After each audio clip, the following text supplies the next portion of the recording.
డప్పు లేనట్టున్నది ఇక్కడ, కానీ డప్పు ఉంటే కొట్టిపించడం మీతో కూడా. ఖచ్చితంగా బరబ్బరి కొడతాను నేను. చూద్దాం ఇంకోసారి అవకాశం వచ్చినప్పుడు డప్పు కొట్టిద్దాం మీతో. రేవంత్ రెడ్డికి డప్పు కొట్టడానికి వస్తుంది. నేను దర్వు వేస్తుంటే నా పక్కన నన్ను చూసుకుంటా అసెంబ్లీలో దర్వేసిన ఆయన. నేను డప్పు కొడుతు సతీష్ నీకు వస్తుంది డప్పు వస్తుంది నాకు, కానీ మళ్ళీ కొట్టు ఎందుకనంటే నేను సిందాటే డప్పు కొడుతున్నా. అంటే డ్యాన్స్ ఆడుతుంటుంది ఖాళీగా, అది కొడుతుంటే ఆడతా దరువు కొడుతుంటే. ముఖ్యమంత్రి కూడా నవ్వుతూ ఆయన కూడా ఊకుంటూ కొడుతున్నాడు. ఈయన కొడుకులకు రాదు అంతేందుకు ఈయన అల్లుడిని, ఈయన బిడ్డ నుంచి అల్లుని కోసమే అడగండి. ఆయన అల్లుడు డాక్టర్ కదా, వాళ్ళ ఇంటనే ఎవరికి రాదు డప్పు కొట్టడానికి. ఈయన డప్పు కొట్టకపోతే మాది కూడా కాదంటాడు, డప్పు కొట్టేటోనికి మంత్రి పదవి ఇస్తా అంటాడు. ఎంత సిగ్గుమైన వ్యవహారం అయిందంటే, అరే కంప్యూటరీకం నడుస్తున్న ఈ కాలంలో ఉద్యోగస్తులు కూడా డప్పు కొనుక్కొచ్చుకోండి, డప్పులు ఇప్పియండి అని చెప్పేసి అని ఒక అంటే డప్పు అనేది డప్పు కొడితేనే ప్రామాణికం, కుల ప్రామాణికం. ఇప్పుడు డప్పు రెడ్లకు వస్తుంది కొట్టడానికి, డప్పు మాలలోకి వస్తుంది. ప్రతి కళాకారుడు పాటలు పాడాలనుకున్నవాడికి ప్రతి ఒక్కరు నేర్చుకో డప్పు. ఇప్పుడు మాదిగొల్ల సొత్తు కాదు ఇప్పుడు డప్పు, అందరి సంకనం ఉంది, అది అందరు కొడుతూనే ఉండదు. కానీ ఈయన ఏమంటాడు, మాది డప్పు కొట్టడానికి కోసమే మంత్రి పదవి అంటాడు. ఇంకోటి కులం సర్టిఫికెట్ ఎంఆర్ఓ ఇచ్చినవి దొంగ సర్టిఫికెట్లు ఉన్నాయంటాడు.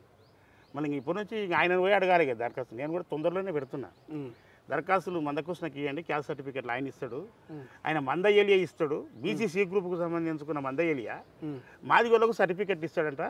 మనం ముందు ఎంఆర్ఓకి దరఖాస్తు పెట్టుకునే కన్నా ముందు మందకృష్ణ మాదికి ఇచ్చి ఆయనతో నా సంతకం పెట్టించుకొని మనం మాదిగోళ్ళని తెలంగాణ అందరూ కూడా కులం సర్టిఫికెట్లు అడిగే పరిస్థితికి తీసుకొస్తున్నాడు. తొందరలోనే కొంతమందితో నేను కృష్ణమాదే కూడా. ఇప్పుడు మీరు బీసీసీ అన్నారు, సో మాలా మాదిగా అంటే ఎస్సీ వస్తుంది అనుకుంటా. సో మరి బీసీసీ ఎట్లా ఎస్సీకి ఎట్లా? బీసీసీ అంటే ఎస్సీలుగా ఉండి క్రైస్తవ మతానికి తీసుకున్నాడంటే బీసీసీ గ్రూప్ కిందకి వెళ్ళిపోతాం. ఓకే, ఇప్పుడు మందకృష్ణ బీసీసీలో ఉన్నట్టు అంతే కదా. మనం మంద ఎలియా అంటే ఏంది అది ఎల్లా కాదని ఎలియా.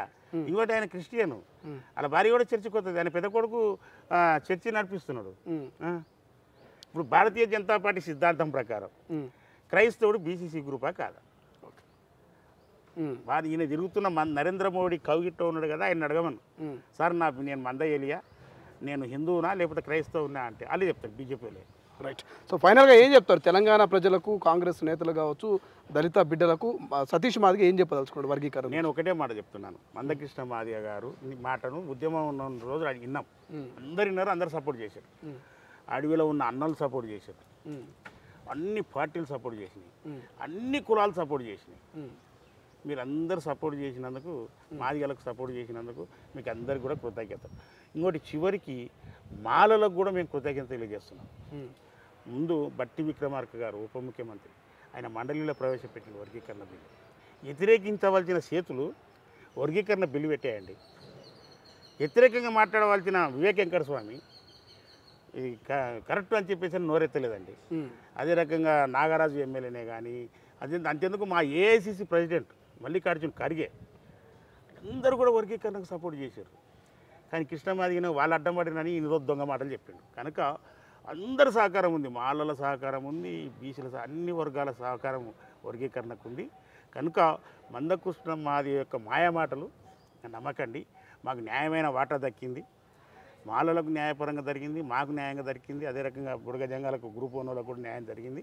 కనుక ఇంకా న్యాయం జరగలేదని ఉద్యమాన్ని ఉద్యోగంగా తీసుకున్న ఆయన ఉద్యోగానికి ఆయనకు ఇబ్బంది అవుతుందని చెప్పేసి అని బాధపడుతున్న ఆయన మాటలు ఎవరు కూడా నమ్మొద్దని చెప్పేసి అని ఇంకా 18 రాష్ట్రాల్లో దేశవ్యాప్తంగా జాతీయ అధ్యక్షుడైన ఎంఆర్పిఎస్ జాతీయ అధ్యక్షుడికి తెలంగాణలో పని లేదుగా, 18 రాష్ట్రాల్లో పనింది, దేశవ్యాప్తంగా కూడా పనింది. అక్కడ వర్గీకరణ చేయించండి అని చెప్పేసి అని విజ్ఞప్తి చేస్తున్నా.